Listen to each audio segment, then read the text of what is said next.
जय हिंद प्यारे दोस्तों। आज से हम लोग यूपी टेट सी टेट 2026 के लिए सीडीपी की मोस्ट इंपॉर्टेंट टॉपिक की सीरीज शुरू करने जा रहे हैं, जहां पर जो सबसे इंपॉर्टेंट टॉपिक होंगे आपके यूपी टेट और सी टेट के हिसाब से उन टॉपिक्स को कराएंगे और उनसे रिलेटेड जो पीवाईक्यूज हैं उनको भी कराकर चलेंगे। जिसका आज पहला टॉपिक है लेव वाइगोत्स्की सर का सामाजिक सांस्कृतिक विकास का सिद्धांत। ऐसा कोई भी टीचिंग रिलेटेड एग्जाम नहीं होगा जहां पर इनसे रिलेटेड 2 से 3 क्वेश्चन डायरेक्टली या इनडायरेक्टली ना पूछे जाते हो। यहाँ तक कि ये तो इतना ही इंपॉर्टेंट इनके द्वारा दिया गया सिद्धांत है कि हमारी जो पाठ्यचर्या है उसमें भी इनके सोच को उसमें शामिल किया गया है। तो आप यहीं से अंदाजा लगा सकते हो और तभी सीटेट ऐसा कोई भी एग्जाम नहीं होता है जिसमें सीटेट में इनसे क्वेश्चन ना बनता हो। तो यहीं से हम लोग अपनी शुरुआत करते हैं, ठीक है।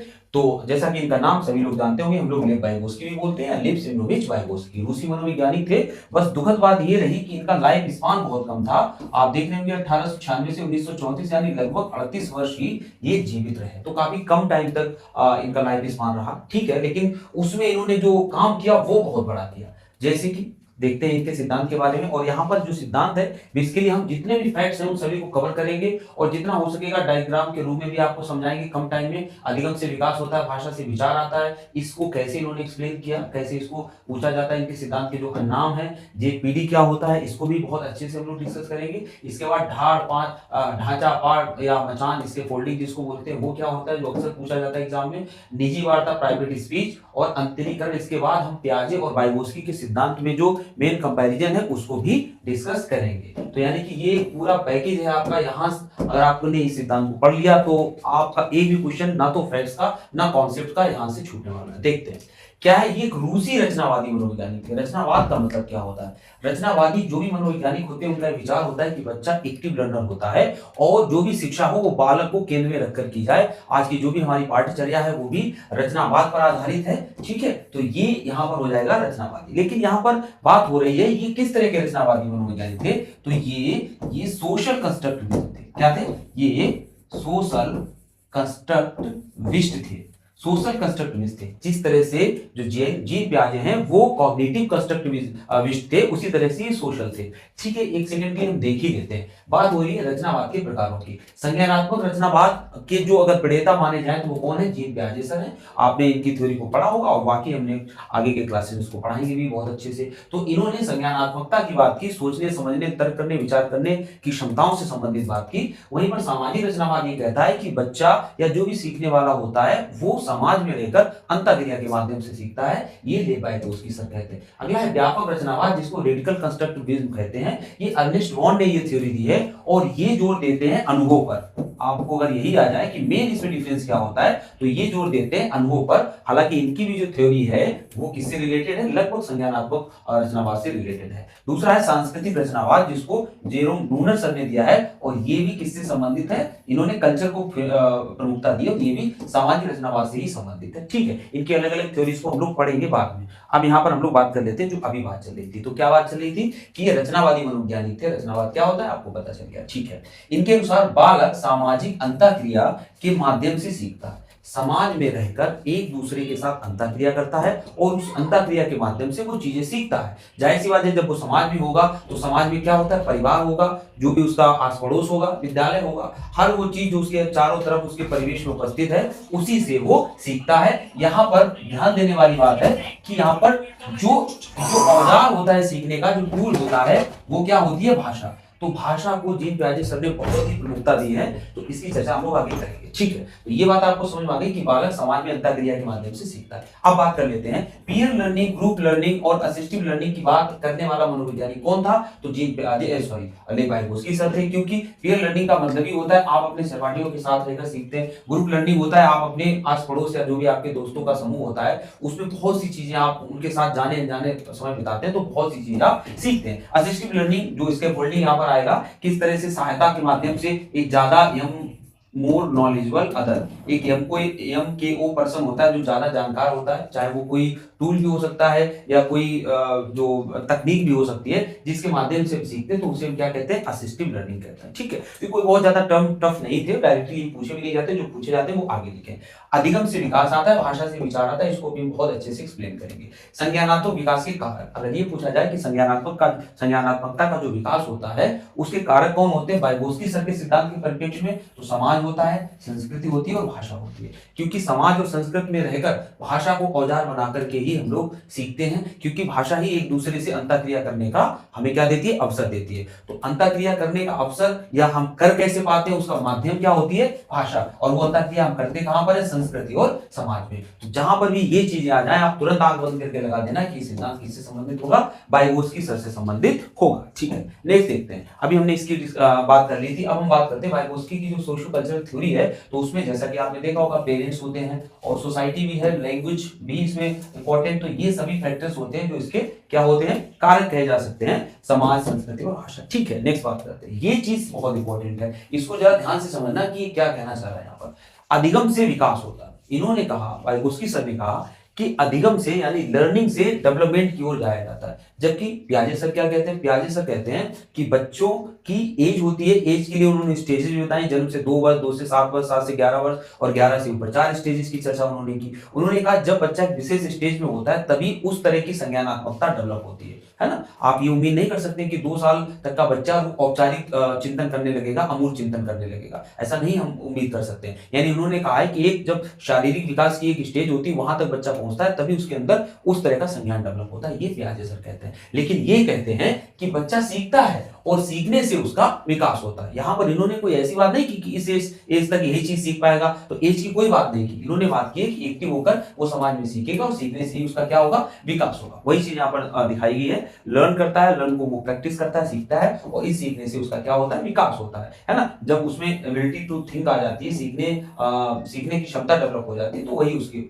उसका विकास कहलाती है। ठीक है, अब बात करते हैं क्या लैंग्वेज के ऊपर। इन्होंने कहा भाषा से विचार आता है, जबकि पियाजे सर कहते हैं विचार से भाषा आती है। क्या मतलब है भाषा से विचार आता है? इन्होंने कहा, बहुत ध्यान से समझना इस बात को, इन्होंने कहा कि सबसे पहले कोई भी व्यक्ति जो होता है उसको जब भाषा आती है तो उसी भाषा में वह चीजों को सोचता है। मतलब हमारा जो चिंतन होता है वो चिंतन किस में होता है, भाषा में होता है। और जब हम चिंतन भाषा में करते हैं तो जब उसको व्यक्त करते हैं किस रूप में, विचार के रूप में, तभी हम उसको व्यक्त कर पाते हैं। क्योंकि इनका बस एक पॉइंट था कि चिंतन तभी हो सकता है जब भाषा हमारे पास होगी, यानी भाषा से ही चिंतन होता है और चिंतन ही तो विचार है। और जब हम चिंतन करते हैं तो वही चीज इसमें कन्वर्ट हो जाती है, विचार में कन्वर्ट हो जाती है, अंडरस्टैंडिंग में कन्वर्ट हो जाती है। तो ये बात इन्होंने कही। ठीक है, 2-3 चीजें और इनकी हैं, और जबकि पियाजे सर इसको उलट कहते हैं। चलिए वो बात की बात है। यहाँ 2-3 चीजें और ध्यान रखना। एक सोशल स्पीच की चर्चा इन्होंने की, एक प्राइवेट स्पीच जो बहुत ज्यादा पूछी जाती है, और एक इनर स्पीच की बात की। इन तीनों को बहुत ही शॉर्ट में हम बता देते हैं। सोशल, अगर यही पूछ दिया जाए कि सबसे पहले की स्पीच कौन डेवलप होती है बच्चे में,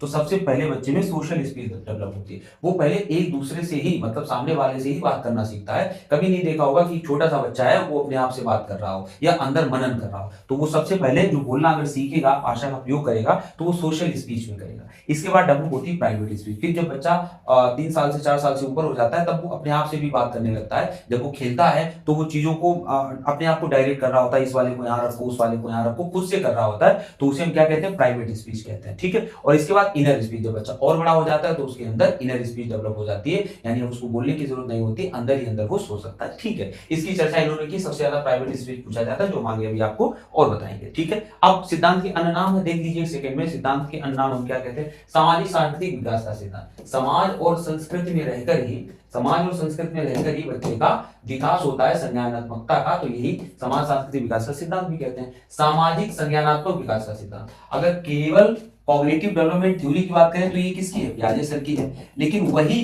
जो कॉग्निशन है उसका विकास कहां पर हो, सोसाइटी में हो, यानी सोशियो जो कल्चरल थ्योरी या सोशल कॉग्निटिव थ्योरी है, तब वो किसकी हो जाएगी, वाइगोत्स्की सर की हो जाएगी। केवल संज्ञानात्मक विकास का सिद्धांत होगा तो पियाजे सर का होगा, लेकिन समाज में रहकर उस संज्ञानात्मकता का विकास करना किसका हो जाएगा, वाइगोत्स्की सर का हो जाएगा। सामाजिक संरचना का सिद्धांत, जो भी ये ताना बाना है सोशल ही तो है। जितना भी यहाँ पर कंस्ट्रक्टिविज्म जो रचनावाद अभी हमने आपको बताया था कि बच्चा रचनात्मकता से भरा होता है और रचनात्मक रूप में सीखता है, लेकिन कहां पर सीखता है, सोसाइटी में सीखता है। वही बात है, एक दूसरे से अंतःक्रिया के माध्यम से सीखता है। बार बार वही बातें आ रही है। संभावित विकास क्षेत्र का सिद्धांत, अभी इसको बहुत अच्छे से एक्सप्लेन करेंगे, जो नॉन प्रॉक्सिमल डेवलपमेंट की कितना बच्चा सीख सकता है। ठीक है, अब नेक्स्ट बात करते हैं इसी की, संभावित विकास का क्षेत्र। बहुत बार एग्जाम में अगर आप पहली बार बैठ रहे हैं तो आपको पता होना चाहिए, this is the most important topic तो ऑलरेडी है, लेकिन उसमें ये टर्म पूछा जाता है सबसे ज्यादा एग्जाम में। क्या पूछा जाता है? संभावित विकास का क्षेत्र क्या होता है। देखिए इसका मतलब सिर्फ इतना होता है कि आप अपनी क्षमता से 10 काम कर सकते हो और किसी ने आपकी हेल्प कर दी तो आपने 15 काम कर लिया। तो 10 से 15 तक का जो डिफरेंस है यानी 5, यही 5 ही क्या कहलाता है? जेपीडी कहलाता है। बहुत ही सिंपल वर्ड्स में हमने आपको बताया। अब आप यहाँ पर देख लीजिए, यहाँ पर देखने में आपको पड़ेगा कि यहाँ तक कोई बच्चा खुद से कार्य कर सकता था, ये उसकी ओन अचीवमेंट यहाँ पर थी, रियल अचीवमेंट थी, एक्चुअल अचीवमेंट थी। लेकिन अब किसी ने उसकी हेल्प कर दी तो हेल्प करने से वो यहाँ तक काम कर लेता है। कहाँ तक? यहाँ तक काम कर लेता है। तो यही जो इसके बीच का ये जो अंतर है इसे ही जेपीडी कहते हैं, जो हम दूसरे की मदद से करते हैं। और इसके बाद जो होता है तो यहाँ पर ये बियॉन्ड माई रीच होता है, मतलब यहाँ पर हम इसको कर ही नहीं सकते, इसको कर ही नहीं सकते हैं। उसको एग्जांपल से आप समझिए, एक छोटा बच्चा है तो वो कहां तक अपने आप जा सकता है? अगर आप उसको पानी में किसी स्रोत में उतारो तो वो कहां तक जा सकता है? बेचारा यही बैठा रहेगा और ऐसे ऐसे पानी में चप चप करता रहेगा। लेकिन अगर वही उसके पेरेंट्स या कोई भी उसकी हेल्प करे तो वो थोड़ा और आगे तक चला जाएगा और उसको थोड़ा सा सहारा दे दोगे तो वो यहाँ तक चला आएगा। तो ये जो बीच का गैप होता है इसे ही जेपीडी कहते हैं, जोन ऑफ प्रॉक्सिमल डेवलपमेंट कहते हैं। मतलब संभावना यहाँ पर थी उसके पहुंचने की, इसीलिए इसको कहते हैं संभावित विकास का क्षेत्र। मतलब संभावना कहां तक थी? यहाँ तक तो वो खुद से बैठा था, लेकिन उसकी किसी की मदद से संभावना कहां तक थी? यहाँ तक थी। तो इसीलिए इसे संभावित विकास का क्षेत्र कहते हैं। अब क्या हुआ? ये छोटा सा बच्चा है, लेकिन आपको लगता है क्या ये नदी में यहाँ तक जाकर तैर पाएगा? ये बियॉन्ड हर रीच है, इस लड़की के उससे परे है, वहां तक नहीं पहुंच सकता है, ये ना तैर नहीं सकती है अभी वर्तमान में। तो यही चीज जो कहलाएगी वो बियॉन्ड रीच कहलाएगी। तो ये कुछ टोटल मिला के क्या है? संभावित विकास का क्षेत्र। अब एक चीज आपको और क्लियर कर दें कि ये जो गैप होता है इस गैप को पूरा करने में जो हेल्प करता है उसको हम MKO कहते हैं, मोर नॉलेजेबल अदर। अब ये हो कौन सकता है? आपके पेरेंट्स हो सकते हैं, आपके टीचर हो सकते हैं, आपके परिवार के लोग और हो सकते हैं, या सोसाइटी में कोई भी हो सकता है, आपके फ्रेंड्स हो सकते हैं। और इवन बहुत ध्यान देने वाली चीज है, जो इलेक्ट्रिक चीजें होती हैं, आज की जो डिवाइसेस होती हैं जिनके माध्यम से आप और ज्यादा काम कर लेते हो, वो भी इस जगह पर हो सकते हैं। टेक्नोलॉजी एंड टूल्स भी यहाँ पर हो सकते हैं। ठीक है, तो ये चीज आपको पता होनी चाहिए। आई थिंक यहाँ पर आपका क्लियर हो गया होगा। ठीक है, नेक्स्ट देखिए। अब ढांचा, पाड़, मचान, निर्माण या स्केप फोल्डिंग किसे कहते हैं? बहुत बार एग्जाम में पूछा जाता है स्केप फोल्डिंग। देखिए वही बात, जो आप काम कर सकते थे तो आपने किसी की मदद से काम किया। आप पूरा काम नहीं कर सकते थे कोई काम, जैसे यही है, कोई बच्चा साइकिल चलाता है तो जाहिर सी बात है साइकिल चलाना एकदम से तो सीख नहीं जाता, यानी किसी ना किसी ने तो उसकी मदद की होगी। उसी मदद को, जो उसको मदद दी गई है सीखने टाइम पर, और ये मदद कैसी होती है? ये मदद बहुत ध्यान रखना, ये मदद अस्थायी होती है और समसामयिक होती है। इसको भी ये समझाएंगे, समसामयिक होती है। इसका मतलब क्या होता है समसामयिक का? कि जितनी जरूरत उस समय पर होती है उतनी दी जाती है। सपोज करो शुरू में जब आप किसी को साइकिल चलाना सिखा रहे होते हो, अपनी छोटी बहन या भाई को, तो उस टाइम पर आप पूरा पकड़ के चलते हो और आराम से उसको काफी दूर तक लेके जाते हो। लेकिन क्या दूसरे दिन या तीसरे दिन भी आप उतने ही पकड़ोगे? नहीं पकड़ोगे। समसामयिक का मतलब होता है उस टाइम पर जितनी जरूरत है आप कम करते चले जाते हो। तब आप देखो एक हाथ से उसको पकड़ोगे और धीरे से जाके आगे छोड़ भी दोगे जाके। तो यही अस्थायी क्यों होगी? क्या हमेशा जब भी वो साइकिल चलाने आएगी तब हमेशा क्या मदद करोगे? नहीं करोगे। जब वो सीख जाएगी तो मदद वो हट जाएगी। तो इसी तरह से अस्थायी होती है और समसामयिक होती है। दो बातें यहाँ पर मेन है जो इसके बारे में याद रखनी चाहिए। अगला क्या है? इसमें पहले इन वर्ड्स को समझिए। ढांचा, पहाड़, मचान। देखिए ढांचा बनाया जाता है किसी चीज का, आपको पता है कि ढांचा का निर्माण किया जाता है एक तरह से, जैसे शरीर के लिए हड्डी होती है उसी तरह से कोई भी चीज तंबू वगैरह, टेंट वगैरह लगाया जाता है तो एक ढांचा पहले बनाया जाता है। अस्थायी होता है, हटा दिया जाता है। पहाड़ वगैरह आपने देखा होगा, कोई छत वगैरह डाली जाती है तो नीचे क्या लगाया जाता है भाई? छत वगैरह पड़ती है तो नीचे शटरिंग वगैरह लगाई जाती है। तो उसी तरह आप समझ सकते हो। मचान निर्माण क्या होता है? किसी खेत वगैरह में अगर कोई फसल बोई जाती है तो वहां पर एक अस्थायी रूप से एक ऊंची घर तो नहीं कह सकते हैं, मतलब एक रहने के लिए जगह बनाई जाती है, डंडे गाड़ के ऊपर बढ़िया लेटने की जगह होती है ऊंचाई पर, जिससे वो जानवर और पक्षियों को भगा पाए उस फसल से, फसल को नुकसान करने के लिए। तो उसे मचान कहते हैं। जब फसल कट जाती है तो मचान को भी हटा दिया जाता है।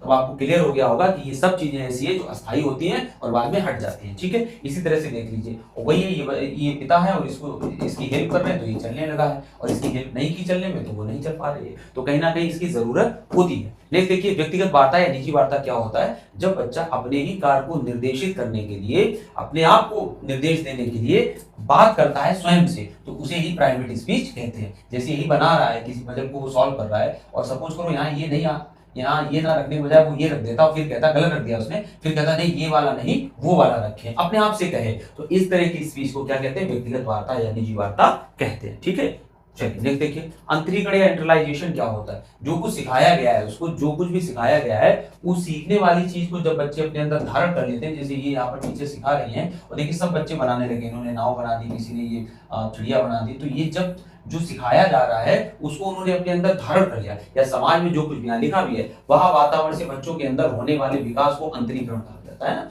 तो जो कुछ सिखाया जा रहा है जब वो अपने अंदर उसको धारण कर लेते हैं तो उसे हम क्या कहते हैं? अंतरीकरण कहते हैं, इंटरलाइजेशन कहते हैं। नेक्स्ट देखिए, पियाजे और वाइगोत्स्की में मेजर डिफरेंस की अगर हम बात करें, मेजर डिफरेंस की बात करें तो ये है, मेजर डिफरेंस क्या होता है? ये फोकस करते हैं इंडिपेंडेंट लर्निंग पर, मतलब बच्चे को स्वयं सीखने दो, उसको टच मत करो, वातावरण में अंतःक्रिया करने दो, यानी वैसे भी इन्होंने बच्चे को क्या बताया था? नन्ना वैज्ञानिक बताया था, तो बच्चे को अंतःक्रिया करने दो, इंडिपेंडेंट होकर उसको सीखने दो और वो सीख जाएगा, ये इन्होंने कहा। Children learn develop by exploring on their own, अपने स्वयं से वो अन्वेषण करके सीखते हैं। तो अन्वेषण के माध्यम से सीखना किसने बताया? पियाजे ने बताया। वाइगोत्स्की ने क्या बताया? वाइगोत्स्की ने कहा बच्चे सीखेंगे लेकिन सोशल लर्निंग के माध्यम से, समाज में रहकर किसी न किसी के साथ रहकर ज्यादा अच्छी तरह से सीखेंगे। तो children learn and develop with the help of others, चाहे वो पेरेंट्स हो, चाहे टीचर हो, चाहे पीयर्स हो या कोई टेक्नोलॉजी हो, तो इसके माध्यम से बच्चे ज्यादा अच्छी तरह से सीखते हैं। ये कौन कहता है? वाइगोत्स्की। और एक्टिव होकर अपने खुद से कौन सीखता है? ये कौन कहते हैं? जीन पियाजे सर कहते हैं। कौन कहते हैं? जीन पियाजे सर कहते हैं। स्टेजेस ऑफ डेवलपमेंट की बात इन्होंने की, कॉग्निटिव डेवलपमेंट की इन्होंने कुछ यूनिवर्सल स्टेजेस बताई, 4 स्टेजेस बताई थी, उनके अनुसार ही होता है। इन्होंने किसी स्टेज वगैरह की चर्चा नहीं की, इन्होंने बताया कि लर्निंग अकर्स, मतलब लर्निंग होती है जेएनपीडी किसी की सहायता से, गाइडेंस की हेल्प से हम अपने चीजों को सीखते हैं, ये इन्होंने कहा। बाकी यहाँ पर कुछ और दिए गए हैं। इन्होंने कहा था, ये तो पहले बताया बच्चा ज्ञान का निर्माण स्वयं करता है, इन्होंने कहा समाज में अंतःक्रिया के माध्यम से करता है। ज्ञान का केंद्र बालक होता है, इसमें ज्ञान का केंद्र क्या होगा? समाज और वातावरण होगा। जाहिर सी बात है, क्योंकि समाज को प्राथमिकता वाइगोत्स्की सर दे रहे हैं, तो इसलिए सामाजिक वातावरण की बात मेन में रखेंगे और ये बालक को केंद्र में रखते हैं। कौन? पियाजे सर। ठीक है। नहीं देखिए, विकास से अधिगम आता है। इन्होंने कहा बच्चे का विकास होने दो, आप उसको जन्म से 2 वर्ष तक पहुंचने दो, तो उससे रिलेटेड जितनी भी संख्याएं होगी बच्चा सीख जाएगा, जितने भी आउटपुट उसको मतलब वही आउटपुट देगा जो जन्म से 2 वर्ष तक के बच्चों देते हैं। तो इन्होंने पहले कहा विकास पहले होता है, अधिगम बाद में होता है, जबकि इन्होंने क्या कहा? बच्चा समाज में अधिगम करता है और अधिगम से ही क्या आता है? उसमें विकास आता है। ठीक है। विचार पहले आता है, भाषा बाद में आती है। इन्होंने कहा पहले थिंकिंग होती है बच्चे में और फिर उसको व्यक्त करने के लिए बच्चा किस माध्यम का यूज करता है? उसे हम भाषा कहते हैं। मतलब विचार पहले व्यक्त करने के लिए जो माध्यम यूज करता है उसे भाषा कहते हैं, जबकि इन्होंने क्या कहा है कि विचार ही भाषा के रूप में आते हैं। पहले भाषा नहीं होगी तो विचार ही नहीं आएंगे। ये किसने कहा है? वाइगोत्स्की सर ने कहा है। बाकी यूनिवर्सल स्टेजेस की बात की भी हमने आपको बताया। स्कीमा की बात इन्होंने की, जानकारी जो होती है, अडॉप्टेशन, हम अपने अंदर चीजों को धारण करते हैं, एसिमिलेशन, ठीक है, चेंजमेंट, एक्मोडेशन, उसमें चेंजमेंट करते हैं, इक्विलिब्रियम, संतुलन की अवस्था होती है, और इगोसेंट्रिक स्पीच जो उन्होंने प्राइवेट स्पीच कहा था, किसने? वाइगोत्स्की सर ने प्राइवेट स्पीच की बात कही थी ना। Private speech,